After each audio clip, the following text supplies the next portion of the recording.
español no está muy seguro y voy a hablar en francés. Tengo el honor de un traducteur. Muchas gracias. Je vais rebondir sur quelques éléments qui ont été évoqués par le docteur Maria Claudia. Bueno, él va a complementar algunos de los puntos que evocó ella. La doctora María Claudia, perdón. Le monde change. Bon, le monde change. Je pense qu'effectivement, on n'est pas dans une époque de changement, mais on est dans un changement d'époque. No estamos en una época de cambio, sino en un cambio de época. Ce qui est différent. Je pense que l'impact du digital dans nos sociétés est extrêmement importante. El cambio en la era digital es extremadamente importante. Je ne vais pas développer ça parce que je pense que vous le vivez au quotidien. On achète ses billets d'avion à travers un smartphone. On est capable de communiquer avec des gens à l'autre bout du monde. Il y a plein de domaines d'application dans le secteur de l'éducation, la santé et dans d'autres domaines où le numérique change nos sociétés et est complètement intégré dans son mode de fonctionnement. Él no va a desarrollar eso mucho porque pues todos estamos familiarizados con comprar un tiquete con el smartphone o hacer algún trámite o algo en internet, entonces no va pues, a profundizar eso porque es evidente pues, para todos. Et donc derrière tout ça, il y a des industries, il y a des jeux de puissance extrêmement forts. Detrás de eso hay un juego de poderes que es muy importante. Et je pense qu'un des premiers, je vais revenir un peu sur des premiers sujets, des enjeux techniques derrière cette société digitale, sont les aspects de cyberdéfense. Uno de los aspectos más importantes ahí es cómo defenderse de todos esos ataques y todo lo que se mueve en internet. Es uno de los primeros problemas que deben ser resueltos.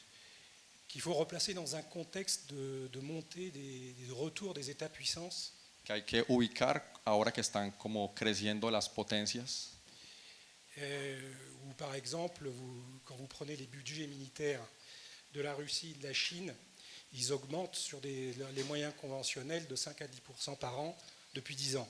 Por ejemplo, las potencias como China y Rusia aumentan su presupuesto militar de 5 a 10%. Entonces, et donc dans nos sociétés digitalisées, il y a une vulnérabilité, une nouvelle forme de vulnérabilité. Hay una nueva forma de ser vulnerables en esta sociedad pues, digital.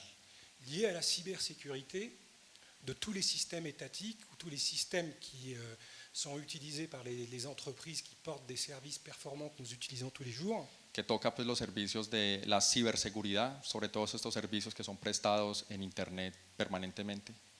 Qui doivent être absolument durcis, sécurisés, pour pouvoir se défendre vis-à-vis de velléités de cyberattaques. Et je vais prendre quelques exemples.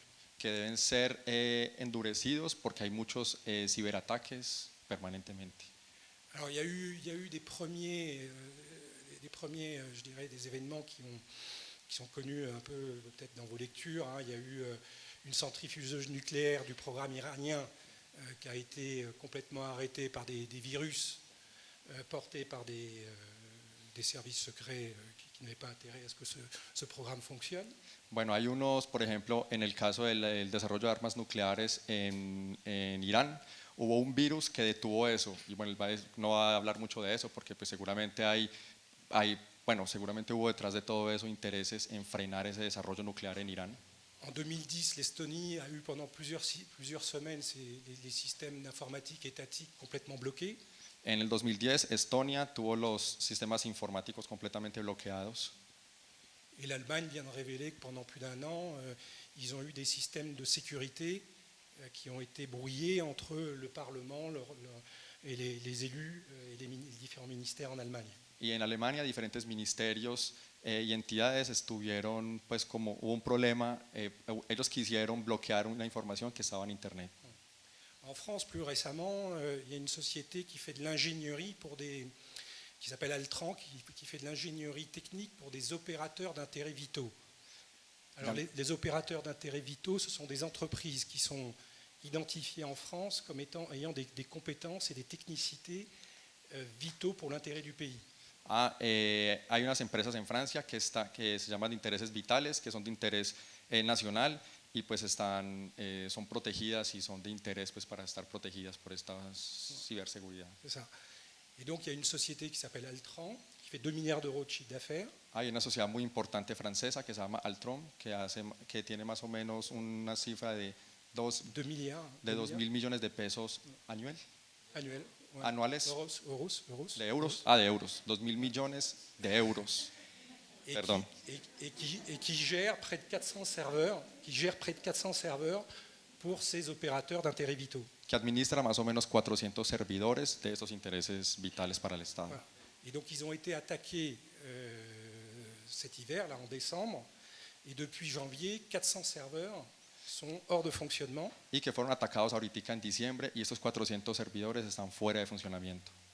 Donc c'est des choses qui sont extrêmement graves. Donc c'est le premier sujet des défis technologiques. On vient des sociétés dépendantes de l'ère informatique et du digital, et le monde étant particulièrement dangereux avec les retours des États-puissances, il y a des vulnérabilités dont il faut se protéger. Bueno, hay muchos de los problemas que se ven. Primero, una dependencia de lo digital. Segundo, pues unos intereses de los poderes que sube, que va en ascenso, y pues estos intereses que están siempre presentes. Alors, le deuxième enjeu, peut-être, c'est des enjeux économiques, techniques, et qui vont devenir politiques. On a parlé des GAFA. Alors, je vais donner El segundo desafío es un desafío económico que ya se está trasladando al terreno político. Ouais, technique et politique. Técnico y político como el GAFA, que ahorita lo Pour vous mencionaron. donner quelques chiffres, je crois que 55% de notre temps numérique, on le passe sur des services proposés par les GAFA. Bueno, para dar unas cifras, más o menos 55% del tiempo lo pasamos en estos GAFA. Le chiffre d'affaires des GAFA regroupés, ça correspond au PIB du Danemark. Y esto corresponde más o menos el 55% de esto a el Producto Interno Bruto de Dinamarca. Oui, le chiffre d'affaires, el volumen de negocio de los GAFAs. El 55% de la cantidad de negocios que se mueven en los GAFA representa el Producto Interno Bruto de Dinamarca, Danemark ou de l'Afrique du Sud. de Sudáfrica. Ils sont des acteurs tellement importants que le Danemark, par exemple, a nommé un ministre en charge des GAFA. Incluso en Dinamarca eso se ha vuelto tan importante que nombraron un ministro solamente encargado para estos GAFA. Donc on arrive avec des entreprises privées qui ont des puissances financières colossales et qui maîtrisent des technologies extrêmement pointues, capables de rivaliser, de faire contrepoids aux politiques. Ça, c'est très très important. Que ahora hay sociedades que se han vuelto tan importantes manejando estos GAFA, que se han vuelto tan importantes como poderes políticos. Le deuxième problème derrière tout ça, c'est qu'il y a à peu près... Generan un contrapeso a los poderes políticos que pues, se han mencionado. Et le deuxième sujet là-dedans qui est extrêmement inquiétant, c'est le montant d'argent accumulé, de profits accumulés, placés dans des paradis fiscaux. C'est à peu près, il y a des chiffrages, 2100 milliards de dollars. Más o menos 2.500 millones de dólares es la cantidad de dinero que se mueve en los paraísos fiscales. Qui, quelque part, représentent les profits captés par ces entreprises. Que de cierta manera representa los beneficios de estas empresas. À travers les différents services qui sont commercialisés auprès des populations. A través de diferentes servicios que se comercializan en diferentes poblaciones. Et derrière, ils font des profits, mais ils ne payent pas d'impôts. Ils ne payent pas d'impôts pour payer les infrastructures, payer les systèmes éducatifs, payer la santé. Ellos tienen muchos negocios, pero no pagan impuestos ni para la educación ni para la salud. Et aujourd'hui, il y a des études qui montrent que globalement, le taux d'imposition de ces sociétés-là correspond à peu près à 2,4% en France. Y se calcula que más o menos la tasa de imposición equivale al 2,4% de la tasa de la fiscalité sur l'impôt sur les sociétés. Del impuesto de sociedades que se cobra en Francia. Alors qu'une PME comme nous, c'est 30%. Y mientras que una pequeña empresa como la de ellos es solamente el 30%. 30%. Par exemple, Airbnb paye 90 000 euros d'impôts en France. Por ejemplo, Airbnb paga 80.000 euros de impuesto ahora. Donc, donc ça va introduire des déséquilibres fondamentaux avec des puissances qui vont pouvoir rivaliser avec l'État. Et derrière, on touche, ce que disait le docteur Maria Claudia, sur tous les enjeux qui sont derrière, sur l'exploitation de cet or noir que sont les données personnelles. Bueno, entonces estas sociedades van a poder rivalizan con los estados y van a representar un desafío de primera mano para manejar este oro negro que son los datos personales. On pourra développer un peu plus tard si vous souhaitez. Donc ça c'est le deuxième gros enjeu, hein, cyberdéfense. Et puis le deuxième, c'est puissance économique pouvant rivaliser sur un plan financier et technique avec des États. C'est le deuxième. Bien, entonces el primer desafío es la ciberdefensa, el segundo desafío es el poder que tienen esas sociedades que ahora rivalizan con el poder de los estados.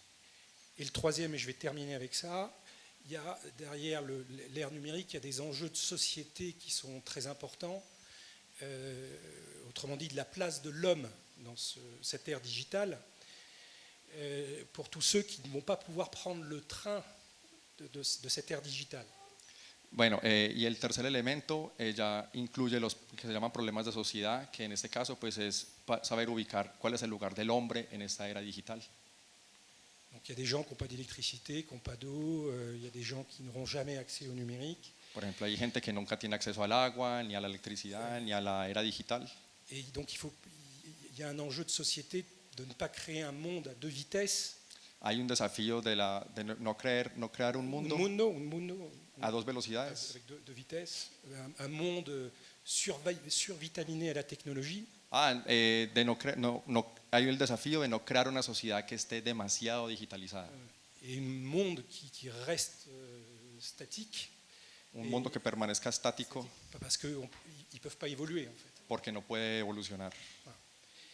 Et dans cet enjeu sociétal, il y a à mon sens aussi un deuxième aspect qui est, donc, j'ai parlé de la place de l'homme vis-à-vis de la technologie, mais est-ce que derrière, avec l'ère digitale, la robotisation, l'intelligence artificielle, est-ce qu'on va vers un homme qui va être remplacé ou est-ce qu'on va aller vers un homme qui va être augmenté? Bueno, el gran desafío es saber si va a haber un hombre que va a estar aumentado o un hombre que va a estar demasiado digitalizado. Reemplazado completamente por lo digital, por la robotización, por la automatización, y como por ejemplo la inteligencia artificial. Voilà, donc ça c'est pour moi, de mon point de vue, c'est les trois gros défis de l'ère digitale. Ça concerne la santé, les secteurs d'éducation, la formation. Esos son, en su opinión, los tres desafíos que implica la era digital y que pues deben ser resueltos por los estados. Muchas gracias, doctor Plané.